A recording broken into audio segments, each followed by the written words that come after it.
Hey,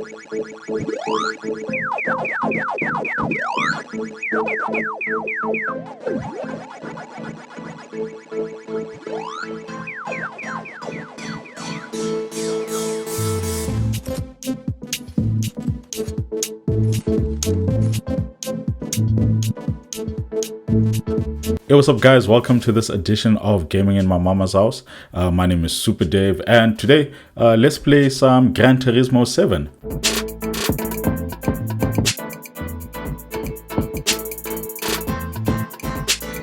If you started gaming back in the 90s, man, Gran Turismo was the place to be, especially if you're on PlayStation, then moved along to play Gran Turismo on PlayStation 2. I remember going to a friend's house in primary school. We used to go to Ibrahim's house and we used to play Gran Turismo 2 on his PlayStation, and wow, it was one of the best things I've ever played at the time. Fast forward to 2022, the current year that we're in, and we're on the 7th iteration of the video game series. The game has been out for a while now, since March, and I've been playing it since it came out. I've been tapping into it since it came out. One of the in my previous review for the Logitech G923 racing wheel, I actually used GT7 to test out the racing wheel. I didn't know at the time that Gran Turismo 7 would be compatible with the racing wheel itself.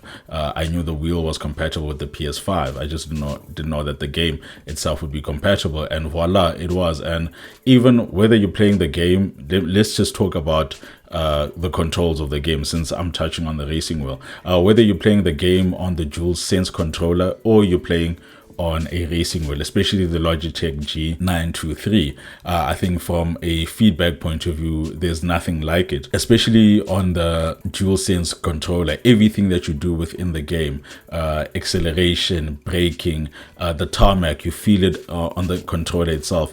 Every time you hit a curve, like when you hit a rumble strip on a racing track, the side curves, the ones that rumble, every time you hit that, you feel it on the DualSense controller. Every time you try to accelerate for power, you feel the thing, you feel the car fighting you. Every time you brake, you feel the brakes biting into the car, and each and every car feels different on the DualSense controller, which is what I really appreciate about the game. The thought that went into the game's haptic feedback is actually quite astounding, man. There are times where it feels a bit overwhelming, especially when you do the dirt tracks, because those feel a bit messy. They don't feel as good as the actual racing tracks. They don't feel nice because now the controller just rumbles and rumbles on. But when you're in a proper circuit, the DualSense controller goes into a league of its own. I appreciate that about Gran Turismo 7. Wow, when it comes to how it incorporates the DualSense controller, for me, it's second to how Returnal, if you played the PlayStation 5 exclusive Returnal, how Returnal uses the DualSense controller, that's brilliant. And how Gran Turismo 7 uses the DualSense controller, that's also brilliant, man. So from a handling point of view, there's nothing like it on the market. Visually, same thing.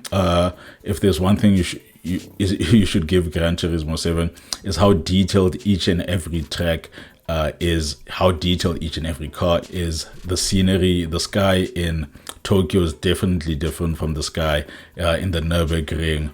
How the light shimmers from the body of the car, the transition between night and day, I think visually it's stunning. The game does also feature ray tracing, but it's not necessarily within the gameplay. But I think the game visually itself, even without ray tracing being fully on, it's a stunning game visually. It's a visual masterpiece, to say the least. So I think if there is a game on the PS5 that's out right now that is stunning to look at, and it's right up there with Horizon Forbidden West, it's definitely a GT7. Gran Turismo 7 does feature quite a lot to do. The game unfolds nicely in the Gran Turismo Cafe.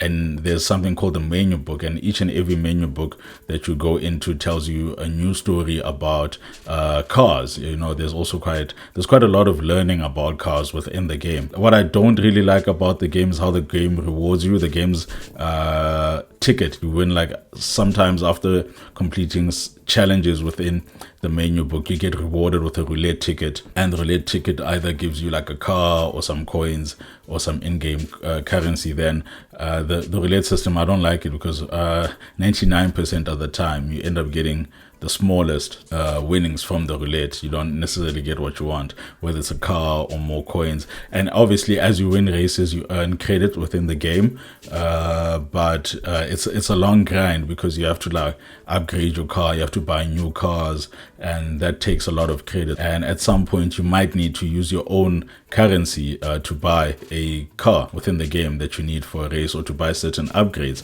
and you end up going to the PlayStation Store to buy credit. And I feel like after spending 1,500 rand or 1,300 rand, the last thing you want to do is be bombarded with in-app purchases, which I find to be wrong, man. Gran Turismo 7 does feature quite a lot to do, and you can easily get lost in it. The licenses are back. You can earn gold, silver, or bronze in the licenses. There's the missions, different missions that you take on within the game. There's the music rally. The music rally is a bit odd. I think you could do without it, because the game itself, whether it's the campaign, whether it's the online mode, whether it's the licenses, whether it's the missions, there's quite a lot to do. There's quite a lot to achieve. There's a lot of cars to collect. The menu book itself has a lot to teach you. Brand Central has a lot of brands of cars that you to learn about, not just to go and buy, but there's also like nice museums and nice little like history clips on the different cars that are available in the game, and just like nice lessons to pick up within the game, which I appreciate. So for me, I dig Gran Turismo 7. I feel like the in-app purchases are a bit unnecessary, but other than that, it's still a stellar racing simulator, and it gets a 4 out of 5 for me. Let me know in the comment section below what you think of Gran Turismo 7. Which games would you like us to feature here in Gaming in My Mama's House? My name is Super Dave, and this has been another edition of Gaming in My Mama's House.